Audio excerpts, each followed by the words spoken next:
म्हटलं महाराज कीर्तन अतिशय खूप सुंदर आवडलं, पण माझ्या मनात दोन शंका आहेत, विचारू का तुम्हाला, चालेल का? तर महाराज म्हणाले हो जरूर विचार. महाराजांना मी पहिला प्रश्न विचारला होता 25 वर्षापूर्वी, महाराज या जगात देव किती आहेत? कारण वार बदलला की आमची भक्ती बदलते, आमचा देव बदलतो. याच्याकरता विस्ताराने ज्ञानेश्वरीचा 13वा अध्याय वाचावा. माझ्याकडे वेळ कमी आहे म्हणून मी सांगतो एवढंच. महाराजांना प्रश्न विचारला, म्हणजे महाराज खरं सांगा या जगात देव किती? आता महाराज फार अभ्यासू होते, महाराष्ट्र रत्न होते, मराठवाडा रत्न होते, अतिशय विद्वान. म्हटलं यांच्याकडून योग्यच उत्तर येणं.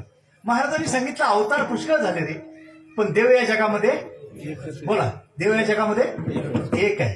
आणि म्हणून आपुला तो एक देव करून घ्यावा,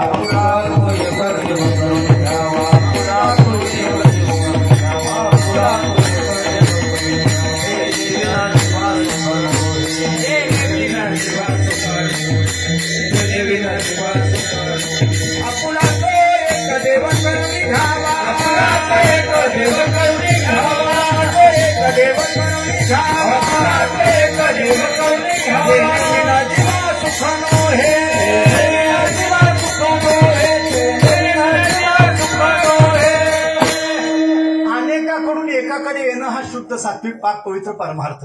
म्हणून महाराजांना पहिला प्रश्न विचारला, महाराज या जगात देव किती? महाराज म्हणाले या जगात अवतार पुष्कळ झाले, पण देव या जगामध्ये एक आहे. दुसरा प्रश्न विचारला, महाराज मग तो देव जर एक आहे तर त्याचं स्वरूप काय, तो कसा आहे?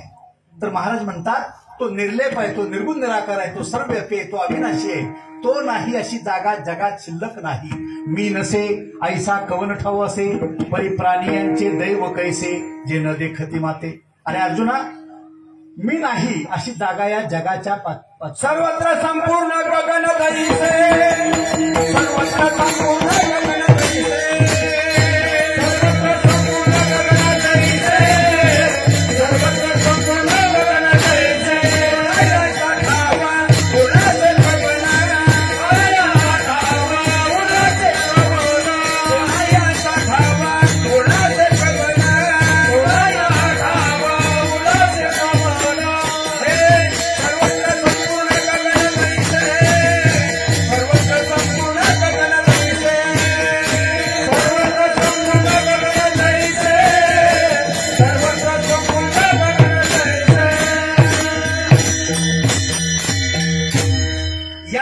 एकच देव आहे. एक देव आहे खरा, बाकी सारा माया अतिला पसारा. शरण जावे संत जना आणि सत्य मानावे निर्गुणा. एक सांगू का, साध्या भाषेत सांगतो. डोळ्यानं आकारामध्ये जगामध्ये जेवढं जेवढं दिसते का नाही, दिसे ते नाशे आणि न दिसे ते परब्रह्म. आणि हे न दिसणारं परब्रह्म माऊली महावैष्णव श्रीमंत श्री ज्ञानेश्वर महाराजांना निवृत्तीदादांनी दाखवलं. आणि दाखवल्यानंतर महाराज म्हणतात, आजी सोनियाचा दिनू वर्षे अमृताचा घनू, हरी पाहिला रे हरी पाहिला. देवाला पाहता येतं, जाणता येतं, आणि तेही मानव देहामध्येच. आमच्या सर्व वारकरी संतांनी या मानव देहामध्ये त्या त्या समयाच्या सद्गुरूंच्या कृपेने देवाला जाणलेलं आहे, पाहिलेलं आहे, आणि मग त्याची जाणून भक्ती केलेली आहे. कोरडी भक्ती त्यांनी केलेली नाही. निवृत्ती प्रसादे ज्ञानदेवे कळवाले. निवृत्ती दादांनी माऊलींना ज्ञानाचा हा दिव्य प्रसाद दिला, तर आमच्या बाबा चैतन्यजींनी तुकोबारायणा हा प्रसाद दिला. आणि मग महाराज म्हणतात, मागे पुढे ब्रह्मदाटे म्हणती देव आहे कुठे, मृगुणाभीचा परिमळ परिव्यर्थची हिंडे रानोमाळ. जया मधून जाती येती तया देवा कुणीन पुसती, ऐशी स्थिती जाईल केव्हा श्रीगुरूंची कृपा होईल तेव्हा. आणि म्हणून मनुष्याच्या जीवनामध्ये श्रीगुरूंचं येणं अतिशय महत्वाचं आहे. आता गुरु गल्लीबोळात पुष्कळ आहे. विषय ज्ञान देणारे विषय शिक्षक गुरुच आहेत. सायकल मला चालवता येत नव्हती, सायकल शिकवणारे माझे गुरुच आहेत. पोहायला शिकवणारे माझे गुरुच आहेत. गुरूंची संख्या गल्लीबोळातून पुष्कळ आहे, पण गुरु वेगळा आणि सद्गुरू वेगळा. सद्गुरू या सर्वांच्या पेक्षा वेगळे आहेत. सद्गुरू या शब्दातच त्यांची व्याख्या आहे. सत म्हणजे सत्य, गु म्हणजे गुह्य, आणि रु म्हणजे प्रकाश. अंधारातून तो प्रकाशाकडे घेऊन जातो, तिमिराकडून जो तेजाकडे घेऊन जातो, द्वैताकडून जो अद्वैताकडे घेऊन जातो, रूपाकडून जो अरूपाकडे घेऊन जातो, सगुणाकडून जो निर्गुणाकडे घेऊन जातो, त्याचं नाव सद्गुरू. विठाला विठाला.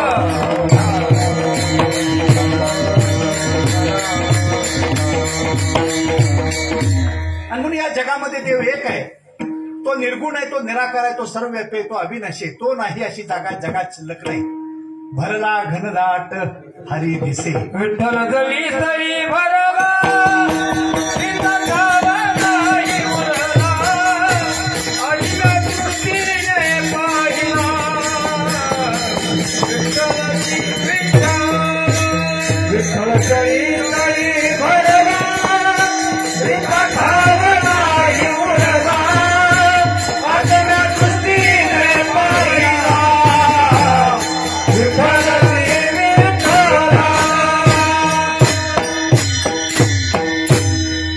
विठ्ठल या शब्दाचा अर्थ सांगतो, पांडुरंग या शब्दाचा अर्थ सांगतो आणि पुढे जातो.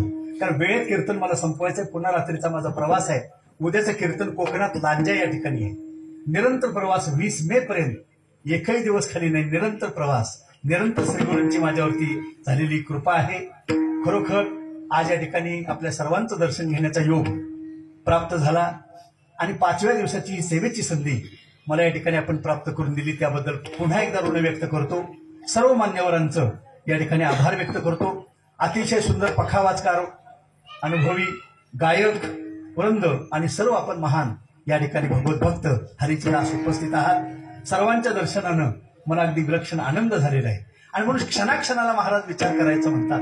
मग हा कुठचा विचार आहे, तर मी कोण, आलो कुठून आणि मला जायचंय कुठे, याचा विचार प्रत्येक क्षणाक्षणाला करायचंय. अभंगाचं पहिलं क्षण. चलो क्षणाहाती करावा विचार, चलो क्षणाहाती करावा विचार, करावा विचार, चलो क्षणाहाती करावा विचार, करावा विचार, करावा विचार, करावा विचार, करावा विचार. वयापार भव सिंधू सरवया पार, भव सिंधू सरवया पार, भव सिंधू सरवया पार, भव सिंधू नाशिवंत देह जाणार सकळ, नाशिवंत देह जाणार सकळ. भव सिंधू सरवया पार, भव सिंधू सरवया पार, भव सिंधू सरवया पार, भव सिंधू नाशिवंत देह जाणार सकळ, नाशिवंत देह जाणार सकळ.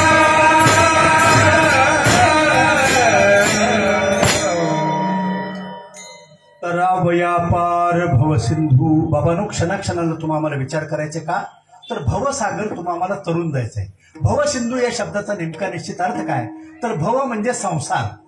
पण तुम्ही आम्ही जो हा बायका मुलांचा जो संसार करतो, हा संसार असा अभिप्रेत या ठिकाणी शब्दार्थ महाराजांना नाही. तर संसार तो संसरती, संसार निरंतर मायबापानं पुढं पुढं पुढं पुढं सरकतोय. आता संसार पारमार्थिक दृष्ट्या कशाला म्हटलेला आहे, तर जीव जन्माला येतो, भोग भोगतो, नष्ट होतो आणि पुन्हा इच्छेला वासनेला घेऊन पुन्हा जन्माला येतो. जन्म मरण जन्म, जन्म मृत्यू जन्म. एक आडनाव आहे या संदर्भातलं. आमच्या मिरजला करमरकर म्हणून आडनाव आहे, करमरकर ब्राह्मण. मला हे आडनाव खूप आवडलं. का, तर इथं उपयोगाला पडते. जीव जन्माला येतोय, भोग भोगतोय, नष्ट होतोय, पुन्हा जन्माला येतोय, पुन्हा भोग भोगतोय, पुन्हा नष्ट होतोय. कर म्हणजे जन्माला येणं, संसार. मर म्हणजे शरीर सोडून जाणं आणि पुन्हा कर म्हणजे पुन्हा जन्माला येणं. कर मर कर. विठाल विठाल.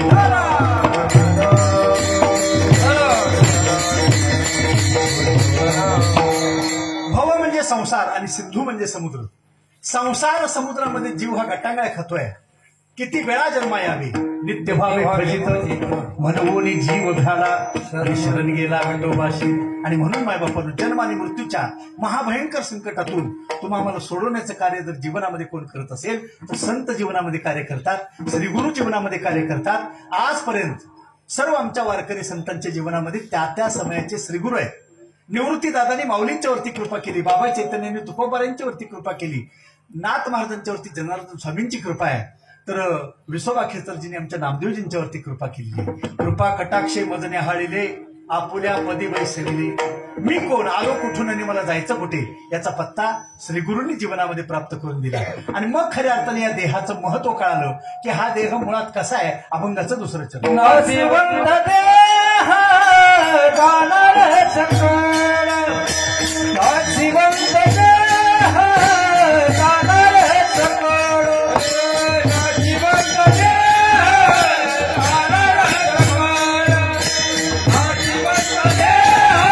जाणार सकळ, नाशिवंत देह जाणार सकळ, नाशिवंत देह जाणार सकळ, नाशिवंत देह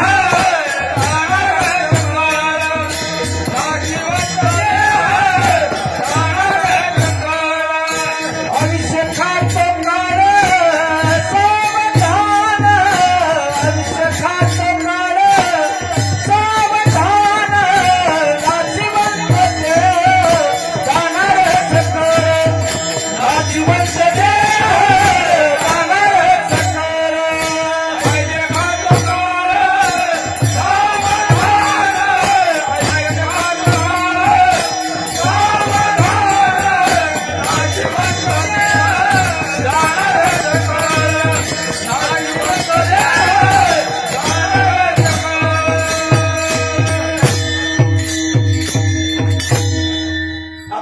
दुसऱ्या चरणामध्ये महाराज म्हणतात, नाशिवंत देह जाणार सकळ. सकळ हा शब्द महत्वपूर्ण आहे, त्याच्या खाली अंडरलाईन करा. सकळ म्हणजे या भूतलावरती जेवढे पण जीव जन्माला आले, मग ते अवतारी असोत, संत असोत, भगवत भक्त असोत, हरीचे दास असोत किंवा सर्वसामान्य महात्मा असो, कुणी असो, पण जे जीव या भूतलावरती जन्माला आले ते एक ना एक दिवस या भूतलाला सोडून निश्चितपणे जाणार आहेत. आणि म्हणून जाणार सकळ असा शब्द या ठिकाणी महाराजांनी वापरलेला आहे. नाशिवंत देह जाणार सकळ, आयुष्य खातो काळ सावधान. आयुष्य हे काळाचं खाद्य आहे आणि काळ ते कुरतडण्याचं काम चालू ठेवलेलं आहे. टपुनिया बोकाने तसे उंदीर, टपुनिया बोकाने तसे उंदीर, टपुनिया बोकाने तसे उंदीर, टपुनिया बोकाने तसे उंदीर, ऐसा तुझं काळ नेत असे, ऐसा तुझं काळ नेत असे, ऐसा तुझं काळ नेत असे. टपोनिया बोका नेत असे उंदीर, तैसा तुझं काळ नेत असे. त्या उंदराला माहिती नसतं की बोका माझ्यावरती झडप घालणार आहे. एका क्षणाला तो बोकात पटकन झडप घालतो आणि त्या उंदराला पकडून घेऊन निघून जातो. माझ्या बापानं याच पद्धतीनं काळ तुमच्या माझ्या अवतीभोवती फिरतोय. काळाची आवडी पडेल बा जेव्हा, सोडविना तेव्हा तुझं मायबाप, सोडविना बंधू पाठीची बहीण, शेजेची कामिळती दूर राही. तू का म्हणे तुझं सोडविना कोणी, आणि एका चक्रपाणी वाचून या. म्हणून अनेकाकडून एकाकडे यायचंय. साईबाबांनी म्हणून तर सांगितलं, सबका मालिक. त्यांना सांगता नसतं का सबका मालिक 50, सबका मालिक 100, सबका मालिक 200, परंतु त्याने अनुभवाने लिहिलेलं आहे सबका मालिक एक. सर्वांचा मूळ मालिक एक आहे. देव या जगामध्ये एक आहे आणि म्हणून म्हटलेलं आहे सबका मालिक एक. आता ज्या सद्गुरूंनी मला ब्रह्मज्ञान दिलं 97 साली, आमचे सद्गुरू निरंकारी बाबा हरदेवसिंगजी महाराज, त्यावेळी म्हणायचे एक तू ही निरंकार. आता बरेच जण नावं ठेवायचे, हा ध्यानी देव कुठून नवीन आणखीन आणलाय, पण न कळणारे नावं ठेवतात, बिनबुडाचे नावं ठेवतात, जे अज्ञानी ते नावं ठेवतात, ज्यांचा परिपूर्ण अभ्यास नाही ते नावं ठेवतात. निरंकार हा शब्द हिंदी आहे, निरंकार हा शब्द पंजाबी आहे, पण त्याचा मूळ मराठीत अर्थ होतो निराकार. आणि हरिपाठामध्ये आमच्या देवाचं वर्णन आहे, अव्यक्त निराकार नाही दया आकार, जेथोनी चराचर हरी शिवजे, ज्ञानदेवा पाठ हरी हा वैकुंठ. आणि भरला कुठ कुठ भरला घनदाट हरी दिसे. देव दिसतो महाराज, आज सुद्धा दिसतोय वर्तमान समयाला. आज सद्गुरू माता सुदीक्षाजी महाराज गुरुगादीवरती आहेत आणि माझं भाग्य मोठं, मला 97 साली ब्रह्मज्ञान झालं आणि भक्ती करत असताना 2011 साली दिल्लीवरून स्वयं सद्गुरूंनी मला ती सेवा दिलेली आहे ब्रह्मज्ञान देण्याची. त्यामुळे पांडुरंग विठ्ठल परमात्मा जर कोणाला ज्ञात करून घ्यायचा असेल तो कसा आहे तर तुम्ही ज्ञान घेऊ शकता. फक्त एक श्रद्धेचा नमस्कार सद्गुरूंच्या चरणावरती करावा लागतो. विठ्ठल या शब्दाचा अर्थ सांगतो, पांडुरंग या शब्दाचा अर्थ सांगतो. पा म्हणजे पाहणारा. मी जन्माला आल्यापासून मरेपर्यंत काय काय कर्म केले. अज्ञानी अवस्थेमध्ये मी दरवाजा बंद करतो, खिडकी बंद करतो, मनाशीच खूप आनंदित होतो, म्हणतो मी आज घरी एकटाच आहे, आता 500 रुपयाची नोट सोडायला अडचण नाही, मला कोणी बघत नाही. पण तुला बघणाऱ्यानं बघितलेलं आहे आणि तू चांगलंच बघून घेणार आहे तुला. पण हे आपल्याला कळत नाही. रेडिओला बरेच वेळ गाणं ऐकलंय, मागे उभा मंगेश पुढे उभा मंगेश, माझ्याकडे देव माझा पाहतो आहे. मागे उभा मंगेश पुढे उभा मंगेश, हरीची या दासा हरी दाही दिशा, भावे जैसा तैसा हरी एक. बाबांनो, दाही दिशेला भरून उरलेला हा परमेश्वर मुळात एक आहे. पांडुरंग या शब्दातला पा म्हणजे पाहणारा. मी जन्माला आल्यापासून मरेपर्यंत काय काय कर्म केले. चित्रगुप्त डायरी लिहितोय. प्रत्येकाचा लेखाजोखा वेगवेगळा आहे आणि प्रत्येकाची डायरी वेगवेगळी आहे. प्रत्येकाचं खातं वेगवेगळं आहे. प्रत्येकाचा लेखाजोखा वेगवेगळा आहे. आणि म्हणून कर्म करावे थोर मानवा, कर्म करावे थोर. आणि म्हणून पा म्हणजे पाहणारा. डू म्हणजे कधीही डुबत नाही. तो कालही होता, तो आजही आहे, तो उद्याही असणार आहे. आपला भरोसा देता येत नाही. आता रात्र झालेली आहे, जग झोपी गेलेले आहे. आपण कीर्तन सेवेनंतर झोपणार आहोत. झोपणं तुमच्या माझ्या हातात आहे, पण सकाळी किती जणांना उठवायचं आहे याचा स्वतंत्र देव आहे. आले देवाजीच्या मना तेथे कोणाचे चाले ना. आणि म्हणून पा म्हणजे पाहणारा. धू म्हणजे कधी डुबत नाही. र म्हणजे जो रंग रूपाहूनही वेगळा आहे. आणि ग म्हणजे जो पूर्ण गगनामध्ये भरून उरलेला आहे, असा पांडुरंग, असा विठ्ठल. वी म्हणजे विराट विश्वामध्ये व्याप्त असणारी चेतन सत्ता. ठ म्हणजे ती सर्वांच्या हृदयस्थ ठसलेली आहे. सर्वाघटी राम देहादे, सर्वाघटी राम देहादे, सर्वाघटी राम देहादे, सर्वाघटी राम देहादे. सूर्यप्रकाश सहस्ररश्मी, सूर्यप्रकाश सहस्ररश्मी, सूर्यप्रकाश सहस्ररश्मी. सर्वाघटी राम देहादे, सर्वाघटी राम देहादे, सर्वाघटी राम देहादे, सर्वाघटी राम देहादे. सूर्यप्रकाश सहस्ररश्मी, सूर्यप्रकाश सहस्ररश्मी, सूर्यप्रकाश सहस्ररश्मी. सर्वाघटी राम. घट म्हणजे शरीर. खेडेगावामध्ये अजून सुद्धा प्रथा आहे, समोरासमोरून सकाळी सकाळी जर दोघे जण आले तर 2 वेळा म्हणतात राम राम. आमच्याही गावात म्हणायचे. पण मला लहानपणी कौतुक वाटायचं. मी माझ्या वडिलांना विचारायचो, अण्णा हे 2 वेळा राम राम का बरं म्हणत असतील, एकदाच राम म्हटलं तर चालत नाही का. अण्णांनाही काही कळायचं नाही. ते म्हणायचे असू दे, सगळे म्हणतात ना आपण पण म्हणायचं. पण नंतर जेव्हा मी कॉलेजला आलो त्यावेळी मला त्याचा खरा अर्थ समजला. नंतर परमार्थाच्या प्रांतात जेव्हा आलो तेव्हा मला याचा खरा अर्थ समजला. हे 2 वेळा रामराम म्हणण्याची पद्धत आहे ना, तीच योग्य आहे. का? राम माझ्याही अंतःकरणात आहे आणि राम समोरच्यांच्या पण अंतःकरणात आहे. तो माझ्या हृदयातल्या रामाचा त्यांच्या हृदयातल्या रामा नमस्कार आणि त्यांच्या हृदयातल्या रामाचा माझ्या हृदयातल्या रामा नमस्कार. म्हणून 2 वेळा म्हणायचं राम राम. सर्वाघटी राम देहादेही एक आणि सूर्यप्रकाशक सहस्ररश्मी. विठ्ठल या शब्दाचा अर्थ सांगताना थोडं विषयांतर झालं. वी म्हणजे विराट विश्वामध्ये व्याप्त असणारी चेतन सत्ता. ठ म्हणजे ती सर्वांच्या हृदयस्थ ठसलेली आहे. आणि ल म्हणजे तिचा लय कधी होणार नाही. तो कालही होता, आजही आहे, उद्याही असणार आहे. आणि म्हणून खरा देव कुठे आहे तर खरा देव हा चालत्या बोलत्या माणसात बसलेला आहे. पण आयुष्य गेलं तर आम्हाला माणसातला देव कधी दिसत नाही, माणसातला देव कधी कळत नाही. मूर्तीपूजा करायला सांगितले, पण कुठली मूर्तीपूजा? अहो या बसलेल्या मूर्त्या चालत्या बोलत्या. आता याला पुरावा देतो. ज्ञानेश्वरीच्या शेवटच्या देतो उभी आहे. जे जे भेटे भूत ते ते मानी जे भगवंत, आणि हाची भक्ती योग निश्चित झालं माझा. अहो देवळातली मूर्ती तुमच्या माझ्यासारख्याने निर्माण केली, पण तुमची माझी मूर्ती कुणी निर्माण केली? 9 महिने 9 दिवस मातेच्या उदरामध्ये जेव्हा पिंड घडत होता, वाढत होता, झाली गर्भाची रचना, ठाऊक नव्हते दोघा जना.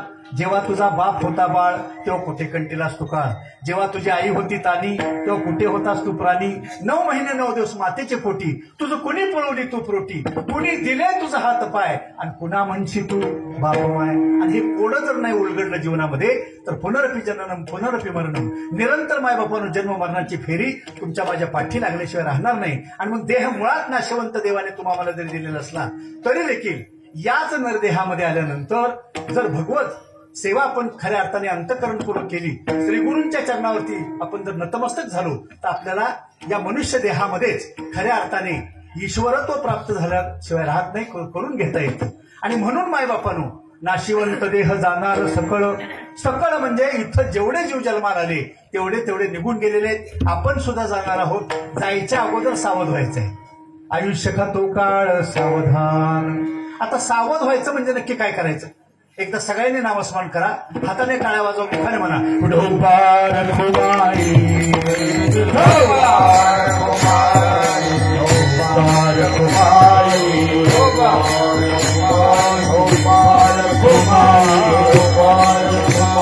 ढोबार खुमाई, ढोबार खुमाई, ढोबार खुमाई, ढोबार खुमाई, ढोबार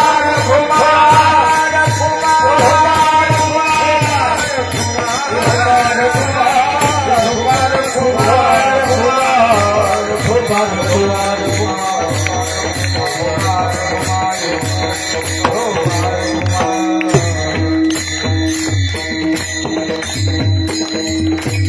आयुष्य खातो काळ सावधान. आता आयुष्य हे काळाचं खाद्य आहे. थोरा मोठ्यांच्या आयुष्यापेक्षा तुम्हाला मिळालेलं आयुष्य अतिशय अल्प आहे. वेळ कमी असल्यामुळे मी एकाच थोर व्यक्तीचं आयुष्य तुमच्या पुढे ठेवतो. भक्त प्रल्हादांचे वडील हिरण्यकश्यपू यांना देवाने खुश होऊन किती वर्ष आयुष्य दिलं होतं? 1,60,30,10,700 वर्ष आणि 9 महिने. आकडा मोठा आहे. 1,60,30,10,700 वर्ष आणि 9 महिने एवढं आयुष्य देवाने ते हिरण्यकश्यपूला दिलं होतं. नंतर देवांच्यात काय बैठक झाली माहित नाही, पण सत्युगवाल्यांना देवाने खुश होऊन 1,00,000 वर्षाचं आयुष्य दिलं. नंतर युग जसं जसं बदलेल एक शून्य देवाने पुसून टाकली. तुमच्या माझ्यासारख्याने विचारलं, देवा का हो शून्य का पुसली? देव म्हणतात, करता को कारण नाही पूछा जा सकता. त्यांनी काही उत्तर सांगितलं नाही, पण शून्य पुसले हे मात्र लक्षात येतं, आपल्या समोर येतं. सत्ययुगवाल्यांना देवाने 1,00,000 वर्षाचं आयुष्य दिलं, एकावरती 5 शून्य. त्रेतावाल्यांना आयुष्य देताना देवाने 1 शून्य पुसून टाकले. 10,000 वर्षाचं आयुष्य त्रेतावाल्यांनी मिळालं. द्वापरयुगवाल्यांना आयुष्य देताना देवाने त्याची आणखीन 1 शून्य पुसली. 1,000 वर्षाचं आयुष्य द्वापरयुगवाल्यांनी मिळालं. कलियुगवाल्यांना आयुष्य देताना, म्हणजे आपल्या आता आपण कलियुगात वावरतो, कलियुगवाल्यांना आयुष्य देताना देवांचे काय म्हणतात कोणास ठाऊक, देवाने त्यातली आणखीन 1 शून्य पुसून टाकली. आपल्या वाट्याला 100. पण मी एवढ्या पोटतिडकीनं का सांगतोय? आधी कोणाचा नंबर लागेल सांगता येत नाही. विठाला विठाला विठाला विठाला.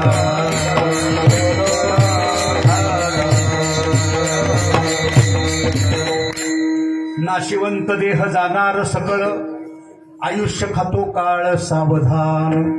आता सावध व्हायचं म्हणजे नक्की काय करायचं? तर मी कोण, आलो कुठून आणि मला जायचं कुठे याचा पत्ता लवकरात लवकर शोधून घ्यायचा. जगद्गुरु तुकोबारांना 42 वर्षाचं आयुष्य मिळालं होतं. फारसं आयुष्य मिळालं नव्हतं त्यांना, पण रोज देवळात जावं, पूजा अर्चा करावी आणि त्या पांडुरंगाच्या समोर हात जोडावे. त्यांनी म्हणाले, बारे पांडुरंगा केव्हा भेट देशी, झालो परदेशी तुझं बिन. पांडुरंगा विठ्ठला माय बाप्पा, अरे तुझी माझी भेट होणार केव्हा? समोर म्हणतात मूर्तीच्या. मग आणखीन कुठला देव आहे, आणखीन कुठला विठ्ठल आहे? आम्ही कधी चिंतन केलंय काय? त्याच्यावर तिथंच डोकं टिपून आलोय. तिथं जर फक्त डोकं टिपून आला असा तर चिंतन करायचं. आमच्या सर्व वारकरी संतांनी कुठल्या देवाची भक्ती केली? कुठला पांडुरंग बघितला? कुठला विठ्ठल परमात्मा बघितला? अहो, देव नाही अशी जागा जगात शिल्लक नाही. या बसलेल्या सगळ्या मूर्त्या देवाच्या मूर्त्या आहेत. सर्वा घटी राम देहा देही एक, सूर्यप्रकाशक सहस्रश्मी. पण या मूर्तींची पूजा करा. या चालत्या बोलत्या मूर्त्या देवाने घडवलेल्या मूर्त्या आहेत. आणि माऊलींनी शेवटच्या येते उभी दिली, जे जे भेटे भूत ते ते मानी जे भगवंत, हाची भक्ती योग निश्चित जाण माझा. एवढं सांगून सुद्धा आम्ही तिथं नाक असल्याशिवाय गप बसत नाही. काय तिथं जाऊन सुख मिळते कोणास ठाऊक. का तर ह्या सुखाला आम्ही पारखे झालो, आम्हाला ह्यातलं सुख माहीतच नाही ना. हरीच्या दासांची सेवा करा, भगवत भक्तांची सेवा करा, संत जनांची सेवा करा, हरीच्या दासांची सेवा करा, भगवत भक्तांची सेवा करा. का तर या बसलेल्या सगळ्या मूर्त्या देवाने घडवलेल्या मूर्त्या. नाशिवंत देह जाणार सकळ आयुष्य खातो काळ सावधान. आता सावध व्हायचं म्हणजे नक्की काय करायचं? सावध झालो सावध झालो सावध झालो सावध झालो सावध झालो सावध झालो सावध झालो सावध झालो. हरिचा आलो जागरणा हरिचा आलो जागरणा हरिचा आलो जागरणा हरिचा आलो जागरणा हरिचा आलो जागरणा हरिचा आलो जागरणा. झालं सावध झालो हरिचा आलो जागरणा हरिचा आलो जागरणा हरिचा आलो जागरणा. सावध झालो सावध झालो हरिचा आलो जागरणा हरिचा आलो जागरणा हरिचा आलो जागरणा. सावध झालो सावध झालो हरीच्या आलो जागरणा. आता सावध व्हायचं म्हणजे काय करायचं नक्की? आता माझा एक तुम्हाला सर्वांना प्रश्न आहे. रोज सकाळी उठल्या उठल्या ज्या परिवारामध्ये तुम्ही राहता, ज्या घरी तुम्ही राहता, त्या घरी त्या परिवारामध्ये जेवढेही गृहस्थ असतील त्या सर्वांचं दर्शन घेता का? घेत नसाल मला माहिती आहे, पण वाईट वाटून घेण्याचं काहीच कारण नाही. आजपर्यंत तुम्हाला माहित नव्हतं, आज माझ्या कीर्तनातून तुम्हालाही माहीत झालं. उद्यापासून मात्र देव तुमच्याकडे बघितल्याशिवाय राहणार नाही. झालं गेलं गंगेला मिळालं, पण उद्यापासून पुढचे काही दिवस आपल्या हातात आहेत. सकाळी उठल्या उठल्या स्नान संध्या आटोपल्यानंतर पहिलं कर्म जर काय करायचं तर परिवारामध्ये जेवढेही आपल्या गृहस्थ राहतात ना, मग आई असेल, वडील असतील, आजोबा असतील, आजी असेल, पत्नी असेल, मुलं असतील, मुली असतील, लहान थोर असा भेद या ठिकाणी नाही. सर्वांच्या डोकं टेकून दर्शन घ्यायचं. का दर्शन घ्यायचं? तर देवाने ही आपल्या घरामध्ये दिलेली देवाची कृपा आहे. देव जर खुश होऊन घ्यायचा असेल आपल्यावरती तर घरातल्यांच्या पाया पडा. आमच्या सांगली एसटी स्टँड समोर एक मठ आहे, कोटणीस महाराजांचा मठ, आणि तिथे आता सध्या वय वर्ष 90 वर्ष हरिभक्तपरायण गुरुनाथ कोटणीस महाराज गुरुगादीवरती आहेत. 200 वर्षाची परंपरा आहे. घरात मयत झालं तर त्या ठिकाणी कीर्तन चुकलेलं नाही. रोज संध्याकाळचं 1 तासाचं कीर्तन आहे, पहाटेचा काकडा आहे, संध्याकाळचा हरिपाठ आहे. सांगण्याचा भावार्थ काय? मठामध्ये जाण्याचा कधी कधी योग येतो. महाराजांच्या दर्शनालाही कधी कधी जातो. सांगली स्टँडवरती गेल्यानंतर महाराजांचं डोकं टेकून दर्शन घेतल्यानंतर महाराज सुद्धा डोकं टेकवतात.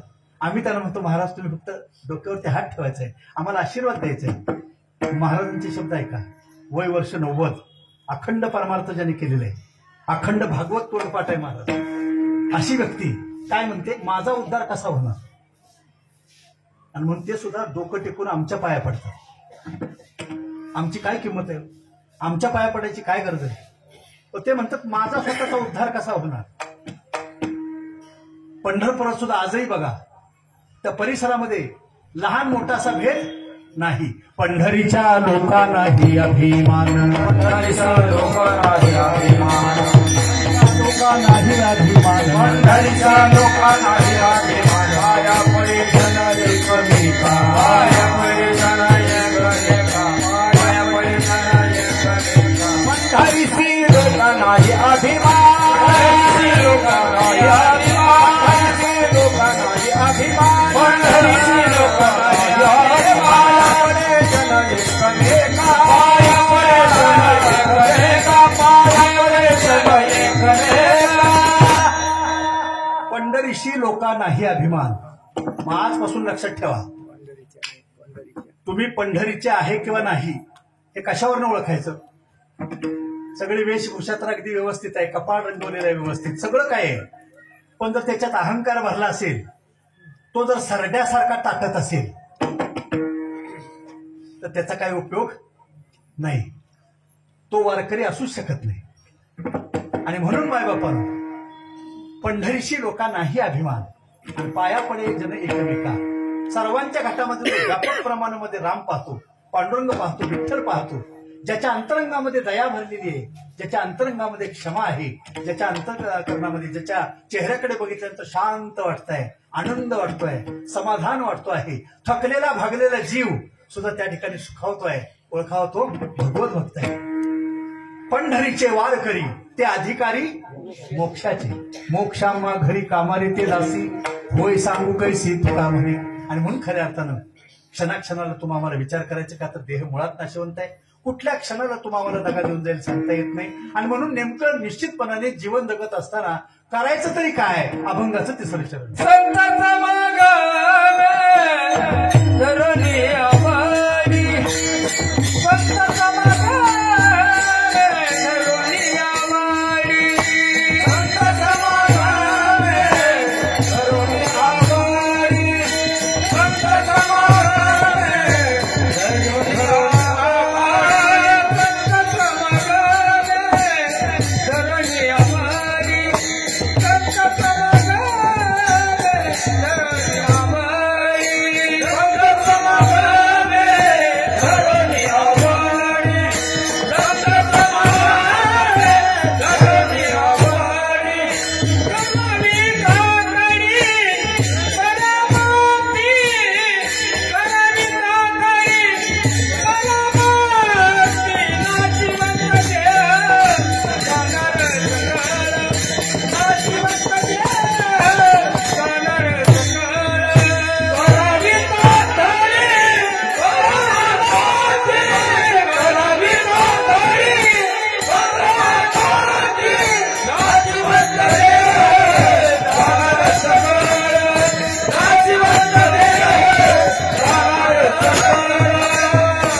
तिसऱ्या चरणामध्ये महाराज म्हणतात, संत समागमी धरावी आवडी, संत समागमी धरुनी आवडी, करावी तातडी परमार्थाची, नाशिवंत देह जाणार सकळ, आयुष्य खातो काळ सावधान.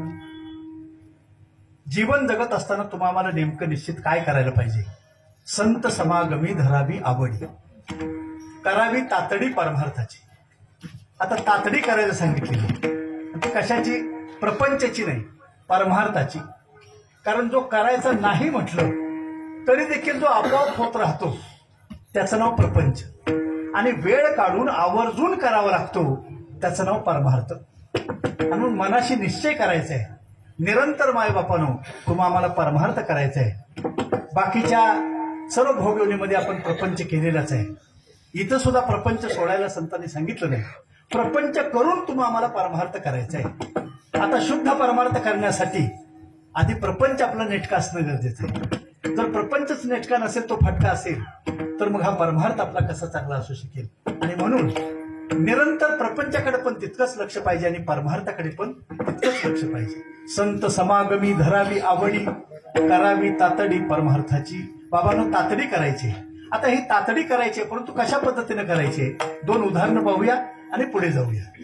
पहिलं उदाहरण आहे, घरामध्ये एखादं मयत व्हावं, शेतकरी असावं, तो संपूर्ण घरानं त्याचं शेतकऱ्याचं असावं, आणि घरामध्ये मयत व्हावं आणि पेरणीचा पर्वकाळ सुरू असावा. तर अशा वेळी ते मयत झालेलं तो त्या पांढऱ्या फडक्यामध्ये झाकून ठेवेल.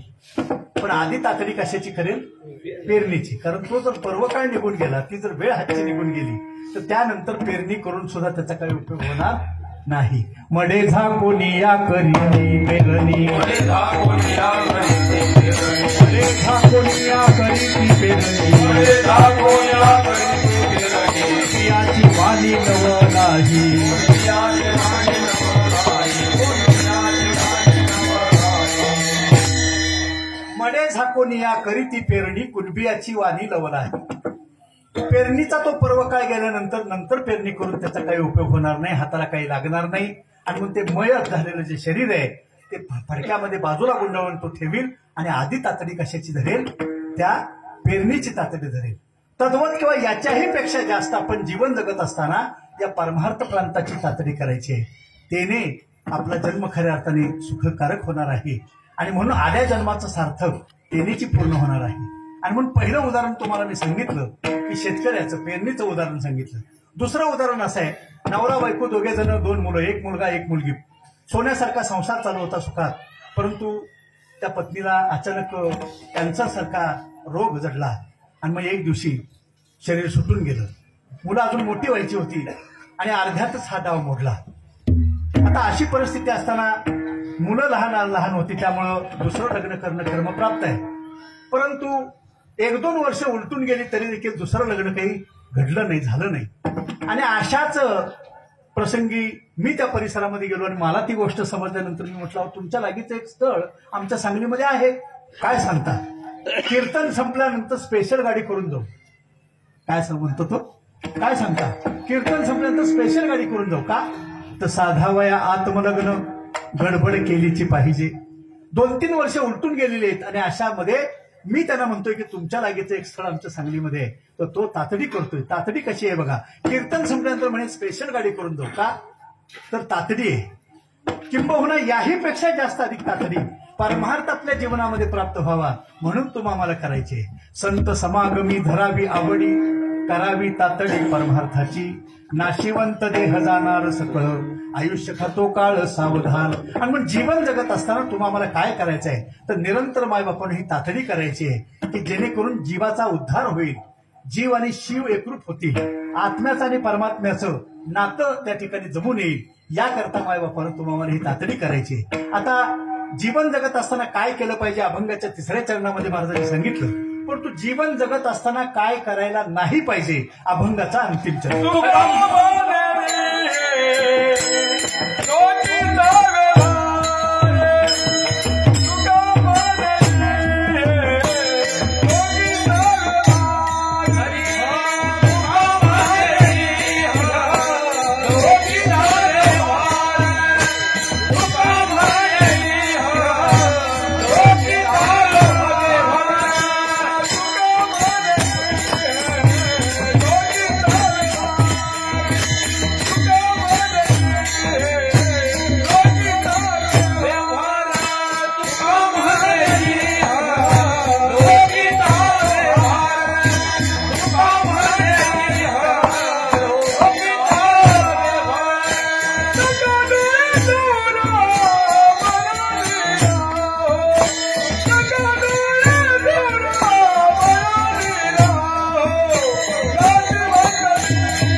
अभंगाच्या अंतिम चरणामध्ये महाराज म्हणतात, तुका म्हणे इह लोकीच्या व्यवहारे, नये डोळे धुरे भरुले राहू, नाशिवंत देह जाणार सकळ, आयुष्य खातो काळ सावधान. मायबापानो, इहलोक कशाला म्हणावं आणि परलोक कशाला म्हणावं? तर जीव जन्माला आल्यापासून मरेपर्यंत त्याचा जो प्रवास आहे या संसारातला, त्याला काय म्हटलेलं आहे? काय म्हटलंय? बोला की. हा, इहलोक. माझं विस्मरण झालं म्हणून मी तुमची अपेक्षा केली, तुम्ही शांतच बसलाय. होतं कधी कधी असं. चला, इहलोक, जीव जन्माला आल्यापासून मरेपर्यंत त्या जीवाचा जो प्रवास आहे संसारातला, त्याला इहलोक असं म्हटलेलं आहे. आणि जीव जन्माला आल्यापासून मरेपर्यंतचा प्रवास तो इहलोक, आणि त्यानंतरचा त्याचा जो प्रवास आहे त्याला परलोक असं म्हटलेलं आहे. मग इहलोक पण सुखी व्हावा आणि परलोक पण सुखी व्हावा असं जर वाटत असेल तर तुम्हाला निरंतर मायबापानो हा शुद्ध सात्विक पाक पवित्र परमार्थ करणं कर्मप्राप्त आहे. तुका म्हणे इह लोकीच्या व्यवहारे, नये डोळे धुरे भरुले राहू. बाबांनो, तुमच्या माझ्या डोळ्यामध्ये मायेचा हा जो धूर बसलेला आहे, हा धूर तुम्हाला बाजूला करायचा आहे. काम, क्रोध, लोभ, दंभ, मत्सर, अहंकार या षडविकारापासून तुम्हाला दूर व्हायचं आहे. आणि मनुष्याच्या देहामध्येच, मनुष्य देही तरी साधी नारायण, नाहीतरी हीन पशुने म्हटलेले. माणसाच्या जन्मात जर हे कार्य तुमच्या हातून घडलं नाही तर तुमच्यात आणि त्या पशुत फरक काय म्हणतात समर्थ? कारण आमच्या सर्व वारकरी संतांना याच देहामध्ये भगवंताची भेटी झालेली आहे. निवृत्तीदादांनी माऊलींना भेटी घडून दिलेली आहे. बाबा चैतन्यांनी तुकोबाराने भेटी घडून दिलेली आहे. जनार्दन स्वामींनी नाथ महाराजांना भेटी घडून दिलेली आहे आणि विसोबा खेतरजींनी नामदेवजींना भेटी घडून दिली आहे. आणि म्हणजे या चालत्या बोलत्या मूर्त्या देवाने घडवलेल्या मूर्त्या आहेत. म्हणून मी मगाशी महत्वाचा मुद्दा सांगितलाय. रोज सकाळी उठल्यानंतर आपण ज्या परिवारात राहतो त्या परिवारातल्या लहान थोरांच्या पाया पडा. उद्यापासून चांगलं वाटलं तर घ्यायचंय, नाही पटलं तर सोडून द्यायचंय. कारण हे मी माझ्या अंगचं काही सांगत नाही. सर्व जे काही सांगितलेलं आहे ते कुठं ना कुठं तरी धर्मग्रंथशास्त्रामध्ये लिहिलेलं आहे, वाचलेलं आहे, आजपर्यंत अभ्यासलेलं आहे आणि माझ्या गुरुजनांनी ते मला सांगितलेले संस्कार आहेत. आणि म्हणून म्हटलेले की पंढरीच्या लोकांना हे अभिमान आणि पाया पडती एकमेका होऊन या लहान. या बसलेल्या सगळ्या मूर्त्या देवाने घडवलेल्या मूर्त्या आहेत. आणि म्हणून या चालत्या बोलत्या मूर्तींची जेव्हा आपण पूजा करतो, सेवा करतो, संत पूजा ज्यांचे घरी ते साक्षात भगवंताची फेरी. एक जेव्हा गुरुभक्त, एक जेव्हा हरीचा दास तुमच्या घरी येतो आणि काही ना काही कारणाने एक दोन घास खाऊन जातो, तो पुढच्या 100 दिवसांची व्यवस्था पांडुरंग परमात्मा तुमच्या घरी करत असतो. साधी गोष्ट नाही. मी काय सांगितलं, एक सज्जन जरी तुमच्या घरी आला आणि 2 घास खाऊन गेला तर पुढच्या 100 दिवसाची व्यवस्था पांडुरंग परमात्मा तुमच्या घरी करीत असतो.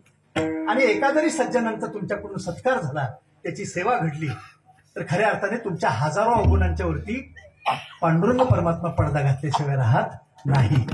आणि म्हणून संत पूजा अतिशय महत्वाची आहे. हरीच्या दासांची सेवा अतिशय महत्वाची आहे. म्हणून यांचं दर्शन जरी नुसतं झालं तरी देखील मन अगदी समाधानी होऊन जातं. का तर गुरु तेथ ज्ञान, ज्ञानी आत्मदर्शन आणि दर्शनी समाधान अतिजैसे. दर्शनानं काय मिळतं तर समाधान मिळतं. आणि प्रदर्शनात गेल्यानंतर काय होते, हाय हाय होते. प्रदर्शनानं हाय हाय होते, असमाधान प्राप्त होतं, अतृप्तता प्राप्त होते. परंतु दर्शनाचं असं नाही. गुरु तेथ ज्ञान, ज्ञानी आत्मदर्शन आणि दर्शनी समाधान अतिजैसे. दर्शनानं समाधान प्राप्त होतं. म्हणून सगळ्यात महत्वाची जगात जर काय असेल तर चालत्या बोलत्या माणसांची सेवा, ही संत सेवा अतिशय महत्वपूर्ण आहे. संत पूजा ज्यांचे घरी ते साक्षात भगवंताची फेरी. संत पूजा ज्यांनी केली ठाणी काळाची उठविली. संत पूजेचे महिमान करीती ब्रह्मा विष्णू गायन. तुका म्हणे संत पूजा आणि आवडते मज गरुड ध्वजा. आणि म्हणून रोज सकाळी उठल्या उठल्या आपल्या परिवारामधल्या सर्व लहान थोरांचं दर्शन घ्या, त्यांची सेवा शुश्रूषा करा. हा नियम लावून घ्या. खऱ्या अर्थानं हा नियम तुम्हाला नम्रता मनामध्ये धारण करून दिल्याशिवाय राहणार नाही. आणि आमच्या संतांचं तेच मत आहे, नम्र झाले भूता तेने कोंडिले अनंता. अनंत असणारा हा जो परमात्मा आहे ना, हा जो आमचा पांडुरंग आहे ना, तो कशामुळं या हृदय मंदिरामध्ये येऊन बसतो तर केवळ नम्रतेमुळं. आणि म्हणून आमच्या वारकरी संतांनी सांगितलं, नम्र झाले भूता तेने कोंडिले अनंता. नम्रता अतिशय महत्वाची आहे. म्हणून खरा देव, खरा पांडुरंग, खरा विठ्ठल हा तुमच्या माझ्या सर्वांच्या हृदयस्थ बसलेला आहे. आणि म्हणून शुद्ध करा मन देहातीत व्हावे आणि वस्तूशी ओळखावे तुका म्हणे. वस्तू कोणाला म्हटलेलं आहे, वस्तू पांडुरंगाला म्हटलेलं आहे, वस्तू परमात्म्याला म्हटलेलं आहे. तरी परमात्मा ऐसे जे एक वस्तू असे ते जया दिसे ज्ञानास्तव. परमात्मा, परब्रह्म, अल्लाह, वाहेगुरु, गॉड, विठ्ठल, राम, दत्त नावं पुष्कळ आहे, पण चैतन्य एक आहे, सत्ता एक आहे, तत्व एक आहे. या पांडुरंगाचं दर्शन आमच्या सर्व वारकरी संतांना झालं. कशामुळे झालं तर त्या ज्ञानामुळे झालं. मग ज्ञानेश्वरीच्या 4थ्या अध्यायामध्ये म्हटलेलं आहे, ते ज्ञान पैगा बरवे जरी मनी अथी आणावे तरी संतासी भजावे सर्वस्वीसी. जे ज्ञानाचा पुरठा तेच सेवा हा दारवंटा. तो स्वाधीन करी सुभटा ओळगोनी तरी तनुमनु जीवे चरणासी लागावे आणि अगर्वता करावे दास्य सकळ. मग अपेक्षित जे आपुले तेही सांगतील कुशिले जेने अंतःकरण बोधिले संकल्पाने. आणि मग खऱ्या अर्थानं चालत्या बोलत्या माणसामध्ये देवाचं दर्शन करा. देव पहा व्यापक प्रमाणामध्ये. आपल्या आईमध्ये देव आहे, आपल्या वडिलांच्या मध्ये देव आहे, आपल्या सासूबाईंच्या मध्ये देव आहे, आपल्या सासऱ्यांच्या मध्ये देव आहे, आपल्या पत्नीमध्ये देव आहे, आपल्या मुलामध्ये देव आहे. सर्व घटी राम देहा देही एक आणि सूर्यप्रकाशक सहस्रश्मी. आणि म्हणून खऱ्या अर्थानं तुका म्हणे इह लोकीच्या व्यवहारे नये डोळे धुरे भरून राहू. डोळ्यामध्ये तुमच्या माझ्या जो मायेचा हा धूर भरलेला आहे, हा धूर तुम्हाला बाजूला काढून टाकायचा आहे. आणि मग खऱ्या अर्थाने आपण राम झाल्याशिवाय राहणार नाही. ज्ञानेश्वर माऊली, ज्ञानेश्वर माऊली, ज्ञानराज माऊली.